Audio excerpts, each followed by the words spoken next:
Bonjour à toutes et à tous. Alors c'est écrit dans la Torah que Moshe Rabbeinu, il a appelé Dieu grand, puissant et redoutable. Et dans le Midrash, il y a écrit que les prophètes, Jérémie et Daniel, ils ont arrêté de dire puissant et redoutable, pas parce qu'ils y croyaient pas, mais parce que il y avait tellement de souffrance, c'était tellement dur, qu'on dit mais Dieu, tu vois bien qu'il a arrêté d'utiliser l'attribut grand et redoutable, puissant et redoutable, parce que voilà, tu as vu ce qu'il laisse faire. Donc il l'est, mais on n'utilise plus le qualificatif.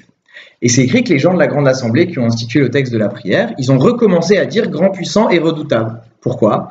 Parce qu'ils ont dit, mais après toutes ces années d'exil, des dizaines d'années d'exil avec des goïms tous plus vindicatifs les uns que les autres, et qui ont toujours essayé de nous faire des techniques pour nous anéantir, etc., et bien finalement, on est resté là, et on revient en Eretz Israël, et on reconstruit un Beth Amikdash, c'est pas possible. Ça veut dire que Dieu, il est tellement grand qu'il n'a même pas besoin de montrer sa puissance, et que finalement, à la fin, il tire toujours son épingle du jeu.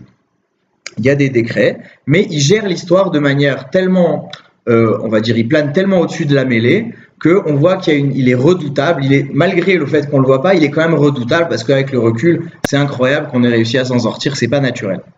Et alors mon maître à propos de ce midrash-là, il m'expliquait la chose suivante, qu'en fait dans la vie, des fois on a des problèmes que Dieu préserve et on se dit mais ça va pas, qu'est-ce qui se passe, pourquoi Dieu il m'a abandonné, c'est pas normal. Et si on arrive à se motiver, on garde le cap.